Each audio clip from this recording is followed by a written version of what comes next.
नमस्कार, जय हिंद। स्वागत सभी का एक और वीडियो में। वीडियो बहुत ज़्यादा ज़रूरी है। जिन्होंने भी अप्लाई किया था और रिजल्ट आ चुका है यूनिवर्सिटी ऑफ हैदराबाद का पीजी कोर्सेज का, चाहे आपने बीएससी अप्लाई किया हो, चाहे आपने एमएससी अप्लाई किया हो, या एमकॉम अप्लाई किया हो, या एमए अप्लाई किया हो, चाहे आपका इंटीग्रेटेड कोर्सेज हो, सभी सब्जेक्ट का रिजल्ट आ चुका है और एडमिशन लेने के लिए आपको केवल और केवल 96 घंटे का समय दिया गया है। ये थी मेन और हेडिंग। अब हम चलते हैं डिटेल में वीडियो पे। पहले सुन लीजिएगा किस किस सब्जेक्ट का रिजल्ट आ चुका है और किस सब्जेक्ट की काउंसलिंग की लिस्ट आई है और किस सब्जेक्ट की वेटिंग लिस्ट आएगी और किस सब्जेक्ट का एडमिशन के लिए फीस कब तक जमा करनी है, कौन से इंपॉर्टेंट डॉक्यूमेंट्स हैं, कब तक आपको अपनी मार्कशीट, कब तक अपनी टीसी और कब तक अपना माइग्रेशन जमा करना है। इन सब जरूरी बातों को ध्यान से सुन लीजिएगा, समझ लीजिएगा। सुनना सबके लिए पॉसिबल है, समझना सबके लिए पॉसिबल नहीं होता है। वीडियो होगा लंबा, 10 मिनट से ज्यादा का। यदि धैर्य आपके पास है और 10 मिनट आपके पास है तो वीडियो को देखिएगा, नहीं तो आप वीडियो छोड़कर अभी जा सकते हैं। अब चलते हैं अपने वीडियो के कंटेंट पे। इंटीग्रेटेड एमएससी प्रोग्राम जो कि 5 ईयर का था, साइंस का, हेल्थ साइकोलॉजी का और ऑप्टोमेट्री का, इसकी काउंसलिंग की लिस्ट आ चुकी है। जाइए वेबसाइट पे देख लीजिए। इसके अलावा इंटीग्रेटेड कोर्स एमए का था, एमए इन हिंदी इंटीग्रेटेड, और दूसरा है language science, Telugu, Urdu, social science. ये 5 सब्जेक्ट इंटीग्रेटेड के थे। बी और एमए इंटीग्रेटेड 5 साल के कोर्स, इसकी भी काउंसलिंग की लिस्ट आ गई है। एमएससी में जिस सब्जेक्ट की काउंसलिंग की लिस्ट आई है मैं आपको भी आगे बताऊंगा। काउंसलिंग, एडमिशन और फीस, इनमें क्या डिफरेंट है और कौन से स्टेप को कब तक आपको अपने ऊपर अप्लाई करना है और लास्ट डेट क्या है डॉक्यूमेंट सबमिट करने की। एमएससी में जिन सब्जेक्ट की काउंसलिंग की और एडमिशन की लिस्ट आई है वे सब्जेक्ट है mathematics and applied maths, statics, physics, chemistry, biochemistry, plant biology and biotechnology, molecular biology, animal biology and biotechnology, और उसके बाद है ocean and astrophysics science, health psychology, nutrition and cognitive science, MPH public health. इसके अलावा integrated courses है MSc का ही है, animal biology and biotechnology. इसके अलावा बायोकेमिस्ट्री एंड मॉलिक्यूलर बायोलॉजी और लास्ट में बायोटेक्नोलॉजी। इसके अलावा और भी एमए के सब्जेक्ट है। अब हम एमए यानी कि ह्यूमैनिटी के सब्जेक्ट की बात करेंगे और उसके साथ साथ एमपीएच की भी बात करेंगे, एमपीए की भी। एमए के सब्जेक्ट है जिसका रिजल्ट और काउंसलिंग आई है English, philosophy, Hindi, Telugu, Urdu, applied linguistic, comparative literature, Sanskrit studies, English language studies. उसके अलावा economics, financial economics, history, political science, sociology, anthropology, और एंथ्रोपोलॉजी के अलावा इसमें लिस्ट आई है जेंडर स्टडीज की, मीडिया स्टडीज की, मीडिया प्रैक्टिसेस की, एमएड यानी कि एजुकेशन की, एमपीए में आई है मास्टर ऑफ परफॉर्मिंग आर्ट वाले, इसमें है एमपीए। इसमें आया है आपका थिएटर आर्ट, डांस, और उसके अलावा डांस में 2 हैं, एक कुचिपुड़ी है और भरतनाट्यम है, और उसके अलावा म्यूजिक, एमएफए। एमएफए के बच्चे ध्यान दीजिएगा, painting, print marketing, printing, paint making, marketing नहीं है, मेकिंग है, और उसके अलावा आपका art, history and visual studies, और एमबीए में business administration, health care and hospital management और एक्सक्लूसिव एमबीए। अब ध्यान दीजिएगा, ये इन सब्जेक्ट का रिजल्ट आ चुका है, काउंसलिंग की लिस्ट आ चुकी है, जाइए देख लीजिएगा। अब कुछ जरूरी बातें। MPH public health, MPH public health वाले बच्चे ध्यान दीजिएगा, आप लोगों की एक वेटिंग लिस्ट भी आएगी जो 6 अक्टूबर तक आपको वेबसाइट पर मिल जाएगी, ऐसा नोटिफिकेशन में लिखा हुआ है। एमपीएच पब्लिक हेल्थ के बच्चे इस बात का ध्यान रखिएगा। इसके अलावा 2 सब्जेक्ट हैं, बिजनेस एनालिटिकल, और उसके अलावा public health and hospital management. इस सब्जेक्ट की भी वेटिंग लिस्ट आएगी, ठीक है। सब अपना रिजल्ट देख लीजिएगा, ठीक है। अब कुछ जरूरी बातें एक एक करके सुनिएगा क्योंकि आपके मन में सवाल बहुत उठेगा, ठीक है। उनके जवाब मैं आपको यहीं दे देता हूं। सबसे पहली चीज, डेट नोट करिए, 9 अक्टूबर 2021, समय दोपहर 2 बजे। 9 अक्टूबर 2021 समय 2 बजे, इस डेट और समय तक आपको अपने सब्जेक्ट की फीस को सबमिट कर देना है ऑनलाइन माध्यम से। मैंडेटरी है, नेसेसरी है सभी के लिए जिनका भी नाम आया है। आपके मन में सवाल उठेगा इस खबर को सुनने के बाद कि हमको एडमिशन लेना है या नहीं लेना है, ये हम बाद में तय करेंगे, नहीं। आपको यूनिवर्सिटी ने 5 को रिजल्ट आया है, 6 को 5 की रात में ही वेबसाइट पे आ गया, आपको 9 अक्टूबर का समय दिया है। 72 घंटे से 90 घंटे मानिए आपको अपनी फीस सबमिट कर देनी है और आपको कोर्स की एनुअल फीस सबमिट करनी है, इस बात का ध्यान रखिएगा, ठीक। आगे मैं आपको बताऊंगा कि यदि आप एडमिशन नहीं लेना चाहते हैं तब क्या आपको फीस रिफंड होगी, और होगी तो कितनी होगी और कब तक होगी। लेकिन जो भी बच्चे एडमिशन लेना चाहते हैं, जिनका भी नाम आया है, वह सभी अपनी फीस को सबमिट कर दें 9 अक्टूबर 2021 दोपहर 2 बजे तक। इस बात का रखिएगा विशेष रूप से ध्यान। मैं पोर्टल का लिंक आपको डिस्क्रिप्शन बॉक्स में दे दूंगा, उस पोर्टल पर जाइएगा, लॉगिन करिएगा, अपना एप्लीकेशन नंबर और पासवर्ड डालिएगा, नया पोर्टल खुलेगा, उसके अंदर डैशबोर्ड आएगा, वहां अपने 3 या 4 डॉक्यूमेंट हैं उसको अपना आप अपलोड कर दीजिएगा, ठीक है।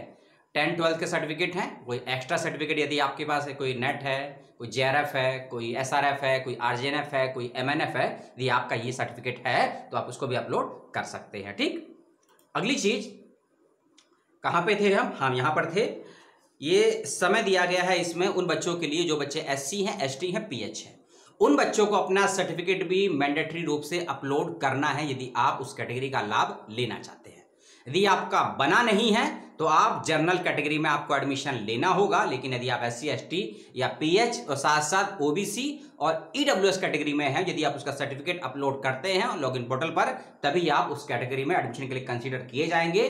नहीं तो इसके सर्टिफिकेट के अभाव में हो सकता है आपका एडमिशन ना हो या आपका डिस्क्वालीफाई कर दिया जाए। एक और चीज, एक इसमें नोटिफिकेशन दिया गया है, इसमें ऐसे बच्चे जो फीस का कंसेशन का लाभ लेना चाहते हैं, जो बच्चे फीस में छूट या फीस में कटौती या फीस का कंसेशन का लाभ चाहते हैं, ये सुविधा उन्हीं बच्चों के लिए मिलेगी जो तेलंगाना स्टेट के हैं और SC हैं, ST हैं और PH कैटेगरी में आते हैं। इस बात को क्लियर कट समझ लीजिएगा, जो बच्चे SC हैं, ST हैं और PH कैटेगरी में आते हैं, वही बच्चे इस इनकम जो सर्टिफिकेट है इसका सबमिट करने के बाद इसका लाभ आप लोग ले सकते हैं। इस बात को ध्यान से सुन लीजिए और समझ भी लीजिए। कोई समस्या हो मेरे बोलने में, आपके समझने में, तो कमेंट करके पूछ लीजिएगा। अगली एक और चीज पर चलते हैं। इनकम वाले उस पॉइंट्स के साथ में एक चीज इंक्लूड कर दीजिएगा, मैं भूल गया।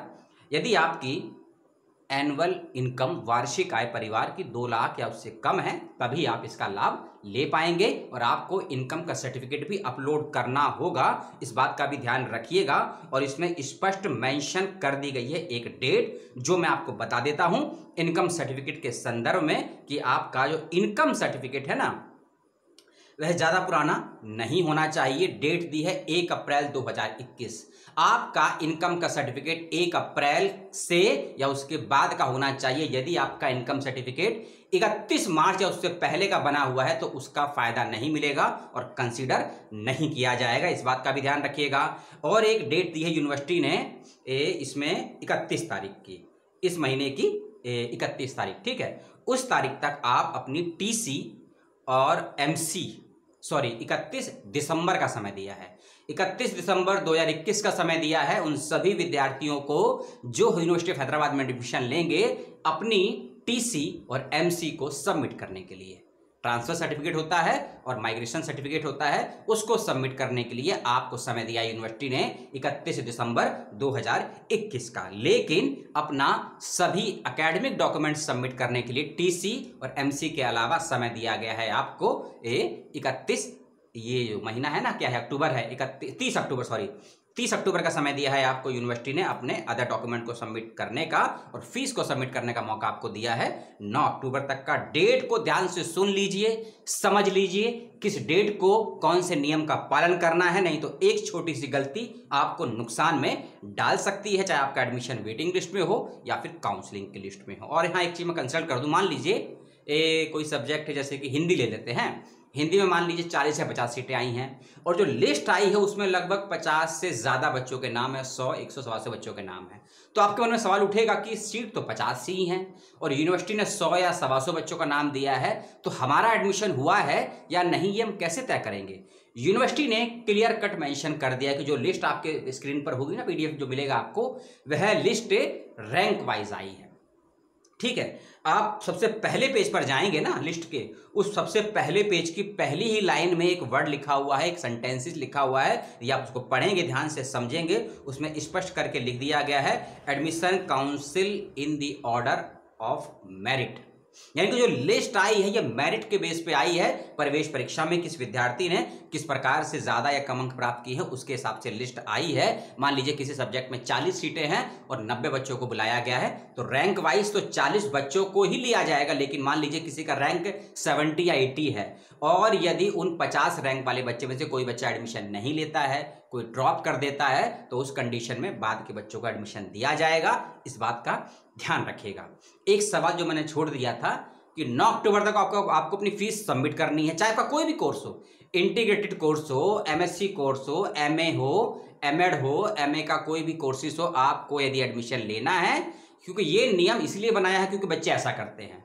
अच्छा, हैदराबाद का एंट्रेंस दिया, ड्यू का एंट्रेंस दिया, जेएनयू का दिया, बीएचयू का दिया और किसी एक विद्यार्थी का 2 या 2 से अधिक यूनिवर्सिटी में नाम आ गया। अब ये विद्यार्थी तय करता है कि उसको एडमिशन कहाँ लेना है, लेकिन सीट तो 2 रिजर्व हो गई विद्यार्थी के नाम से। एक मान लो जेएनयू में उसने फीस भर दी, एक भर दी बीएचयू में। अब ये विद्यार्थी तय करेगा कि एडमिशन कहाँ का ले, कहाँ का ना ले। लेकिन यूनिवर्सिटी में 2 सीट रिजर्व है, यानी कि एक बच्चे को आपने सीट मार ली या उसका एडमिशन नहीं हो पाएगा। इसीलिए यूनिवर्सिटी ने ये डेडलाइन दी है कि आपको यदि एडमिशन लेना है अपने डॉक्यूमेंट में फीस को सबमिट करिए इस तारीख तक, ताकि आपकी सीट रिजर्व हो जाए। और यदि आप सीट कैंसिल करते हैं, यदि आप कैंसिल करवाते हैं सीट, तो आपको कुछ फीस कटने के बाद आपको पैसा वापस मिल जाएगा। लेकिन यदि यूनिवर्सिटी आपका एडमिशन रद्द करती है, मान लीजिए उसको लगता है कि 40 सीटें हैं या 20 सीटें हैं और फीस सबमिट कर दी है 50 बच्चों ने, सीट उसके पास 30 है, तो 30 सीट है, 50 बच्चों ने फीस सबमिट करा है, तो 20 बच्चों की फीस यूनिवर्सिटी 100% रिफंड कर देगी।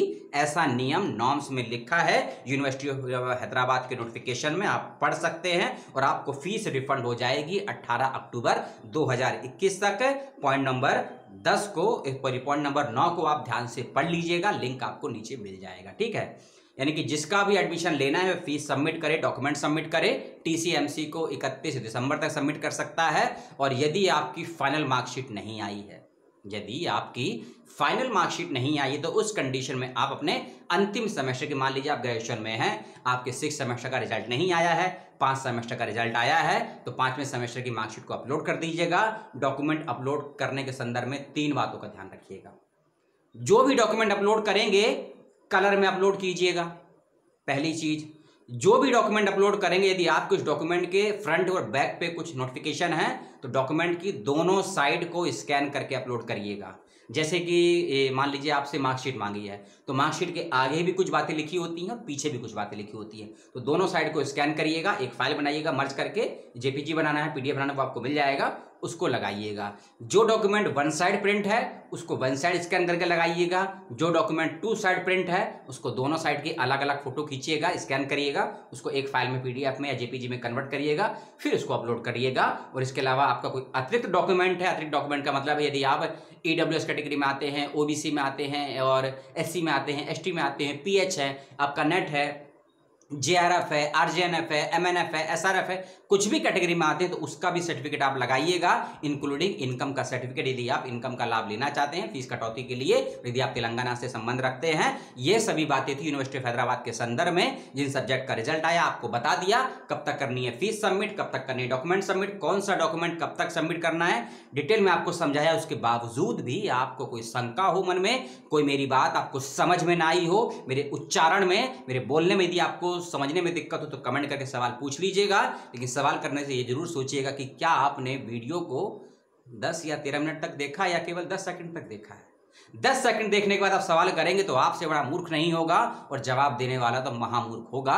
इसलिए सोचिएगा कि हमने वीडियो कहां तक देखा है और हमको क्या सवाल करना है। हो सकता है आप मुझसे सवाल करें कि फीस कब तक सबमिट करनी है, और फीस सबमिट करने के विषय में तो मैं तो वीडियो के 10 से लेकर 12वें मिनट में बता ही चुका हूं। इसीलिए सवाल वही कीजिएगा जो बातें वीडियो में ना कही गई हो या जो बातें आपको समझ में ना आई हो। अगले वीडियो का वेट कीजिए। यूनिवर्सिटी ऑफ वर्धा का आया है एंट्रेंस एग्जामिनेशन का शेड्यूल, उसकी करेंगे बातचीत डिटेल में, और उसके बाद का वीडियो होगा एंट्रेंस एग्जामिनेशन का पैटर्न, सिलेबस, क्या क्वेश्चन रहेंगे, कैसे आपको अटेंड करना है एमजीएचवी यूनिवर्सिटी का। इस वीडियो में इतना ही। आपने देखा, समय दिया, बहुत बहुत धन्यवाद। वीडियो बनेंगे फास्ट से, तेजी से। अपने आप की सीट पेटी को बांध लीजिए, दिमाग को मजबूत कर लीजिए। अब आपकी क्लासेस होंगी, इंफॉर्मेशन भी चलती रहेगी, क्योंकि अब तांडव होगा दशकंठी के चैनल पर। बहुत बहुत धन्यवाद समय देने के लिए। पुनः जय हिंद, जय भारत। वीडियो को शेयर कीजिएगा, कमेंट कीजिएगा, लाइक कीजिएगा, डिसलाइक कीजिएगा, जो भी कीजिएगा अपने दिमाग मस्तिष्क का प्रयोग करते हुए कीजिएगा। भेड़ चाल मत चलिएगा। धन्यवाद।